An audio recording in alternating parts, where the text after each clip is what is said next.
भगवान राम की नगरी अयोध्या हिंदुओं के लिए बहुत महत्वपूर्ण है। यहाँ पर भगवान राम का जन्म हुआ था। आज यहाँ भव्य राम मंदिर का निर्माण किया जा रहा है और 22 जनवरी को रामलला के प्राण प्रतिष्ठा का समारोह आयोजित किया जाएगा। लेकिन इस मंदिर से पहले भी इस राम जन्म भूमि पर एक भव्य मंदिर बना था, जिसे तोड़ दिया गया। ऐसा क्यों हुआ और किसने किया, ये सब जानेंगे हम इस वीडियो में।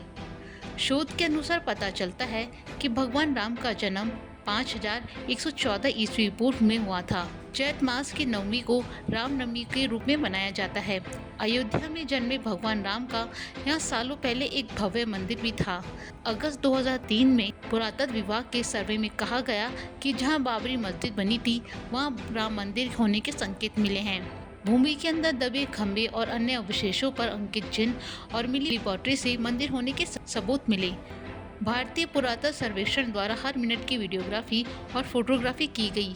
इस खुदाई में कितनी ही दीवारें, फर्श और बराबर दूरी पर स्थित 50 जगहों से खंभों के आधारों पर 2 कतारें पाई गई। यहाँ एक शिव मंदिर भी दिखाई दिया।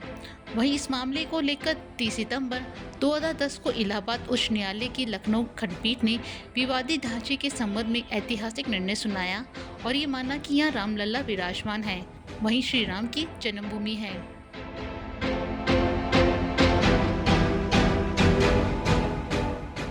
अयोध्या से पहले कौशल जनपद की राजधानी थी।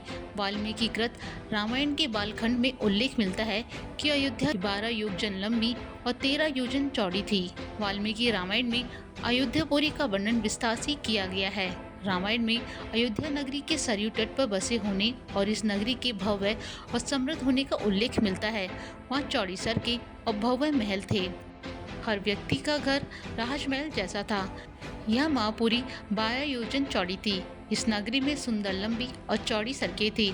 इंद्र की अमरावती की तरह महाराज दशरथ ने उस पुरी को सजाया था। कहते हैं कि श्री राम की जल समाधि लेने से पश्चात अयोध्या कुछ काल के लिए उजड़ सी गई थी, लेकिन उनकी जन्मभूमि पर बना महल वैसा का वैसा ही था। भगवान राम के पुत्र कुश ने एक बार फिर राजधानी अयोध्या का पुनर्निर्माण करवाया।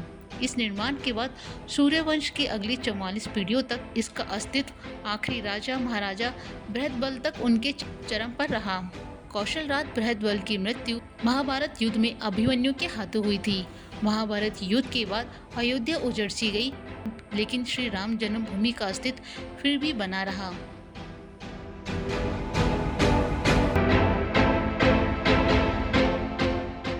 इसके बाद उल्लेख मिलता है कि ईसा के लगभग 100 वर्ष पूर्व उज्जैन के चक्रवर्ती सम्राट विक्रमादित्य एक दिन आंखें करते करते अयोध्या पहुंच गए। विक्रमादित्य को इस भूमि में कुछ चमत्कार दिखाई देने लगे। तब उन्होंने खोज आरंभ की और पास के योगी और संतों की कृपा से उन्हें ज्ञात हुआ कि यह श्री राम की अवध भूमि है। उन संतों के निर्देश से सम्राट ने यहाँ भव्य मंदिर के साथ ही कूप, सरोवर, महल आदि बनवाए।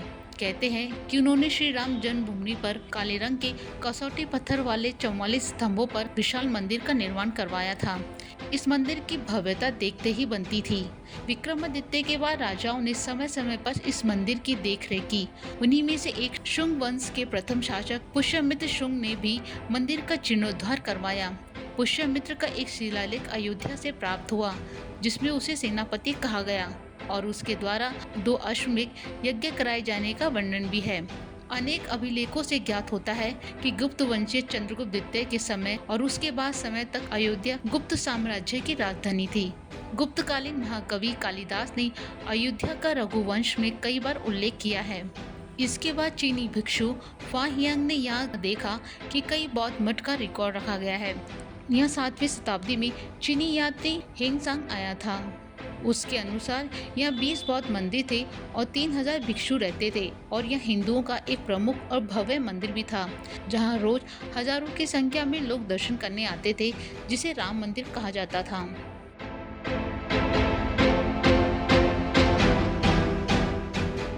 इसके बाद ईसा के 11वीं शताब्दी में कन्नौज नरेश जयचंद आया तो उसने मंदिर पर सम्राट विक्रमादित्य के प्रसिद्ध शिलालेखों को उजाड़कर अपना नाम लिखवा दिया। पानीपत के युद्ध के बाद जयचंद का भी अंत हो गया। उसके बाद भारतवर्ष पर आक्रमणकारियों ने काशी मथुरा के साथ अयोध्या में भी लूटपाट की और पुजारियों की हत्या कर मूर्तियां तोड़ने का क्रम जारी रखा। लेकिन 14वीं शताब्दी तक वो अयोध्या में राम मंदिर को तोड़ने में असफल रहे। विभिन्न आक्रमणों के बाद भी सभी झंझावातों को झेलते हुए श्री राम जन्मभूमि पर बना भव्य मंदिर 14वीं शताब्दी तक बचा रहा। कहते हैं कि सिकंदर लोदी के शासनकाल के दौरान यह मंदिर मौजूद था। फिर 1527 और 28 में अयोध्या में स्थित भव्य मंदिर को तोड़ा गया और उसकी जगह बाबरी ढांचा खड़ा किया गया। कहते हैं कि मुगल साम्राज्य के संस्थापक बाबर के एक सेनापति ने बिहार अभियान के समय अयोध्या में श्री राम के जन्म स्थल पर स्थित प्राचीन और भव्य मंदिर को तोड़कर एक मस्जिद बनवाई थी, जो 1992 तक विद्वान रही। बाबरनामा के अनुसार 1528 में अयोध्या पड़ाव के दौरान बाबर ने मस्जिद निर्माण का आदेश दिया था। अब इस मस्जिद में राम मंदिर के होने के सबूत मिलने के बाद फिर से राम मंदिर का निर्माण करवाया जा रहा है।